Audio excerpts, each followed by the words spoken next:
So let's quickly get you all those updates as far as flooding in Delhi is concerned, because now the IMD has issued a yellow alert for moderate rain and thunder showers for today in parts of Delhi, because several areas continue to remain inundated. The streets are of course waterlogged, causing problems to all the commuters. And as far as these visuals are concerned, those are the visuals coming in latest from the ground, from Yamuna Bazaar to ITO to Shantivan, and even as the Yamuna continues to overflow. However, the level of water of course has receded, but marginally, and it continues to remain above danger level. Let me go across to my colleague Aishwarya and Sabyasachi, who is joining live on the broadcast. Aishwarya, first coming to you. Take us through the situation on the ground, because the latest that we are picking up is, yes, the level is slowly coming down, but it continues to remain above danger level.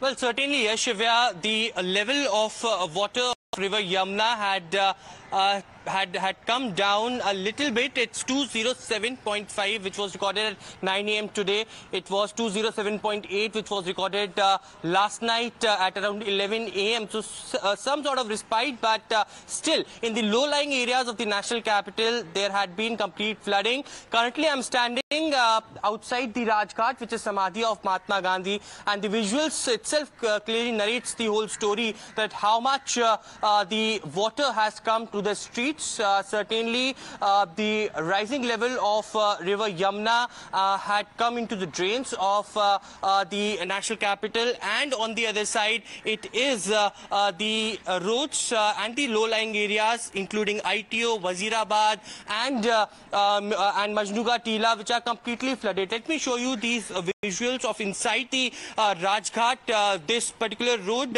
leads to Kisan Ghat, Samadhi of Chaudhary Charan Singh, where we usually see protests. You know, this is a place where thousands and lakhs of visitors on a daily basis comes over here to visit the memorial of Mahatma Gandhi and several other leaders who led the country in the past. But today, it is completely submerged. There you can see these visuals on Times Now.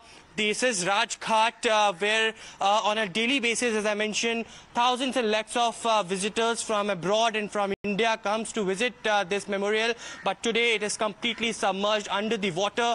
Certainly, it is the Indian Army yesterday who did a tremendous work last night by unlocking the jam of train number 12, from where the entire water was coming to the drainage system, which ultimately had submerged several streets, several places. And it's just not this particular national memorial, Raj Ghat, but Red Fort also had been completely flooded, because of which the authorities have stated that they have evacuated essential items from there, and also they have stopped these national memorials.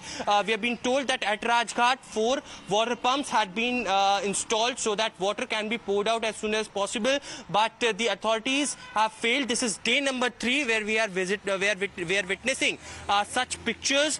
And water is still here at several places. There had been road closures which have been done by the Delhi Traffic Police.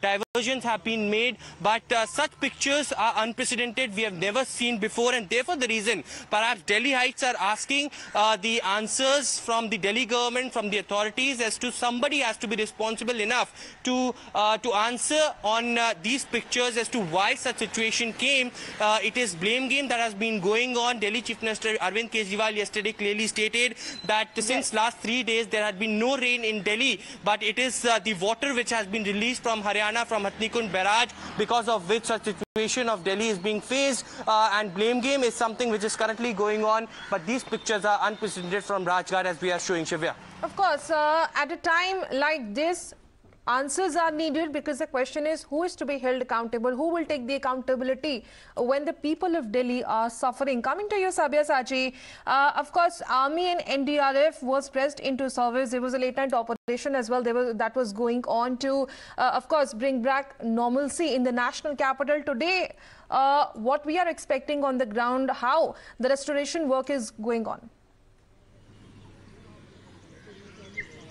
Well, absolutely. First, let me tell you the current situation. See, I'm standing right in front of the main gate of the Raj Ghat, and you can see the water level is still quite high. And as I walk towards the Raj Ghat, the water level is continuously increasing. And the officials over say that towards the main lawn of the Raj Ghat, the water level could be around 7 to 8 feet. Now, the restoration work is going on, and what is significant to notice is that it's been 3 days that the water has been seen at various locations, but the water pumps are clearly has been failed. Here at Raj Ghat, 4 water pumps had been installed, but all of them has been malfunctioned due to the water level. Now, the NDRF team as well as the army team is currently working at the ITO. They are trying to open the jammed floodgates. Now, the five floodgates are completely jammed, out of which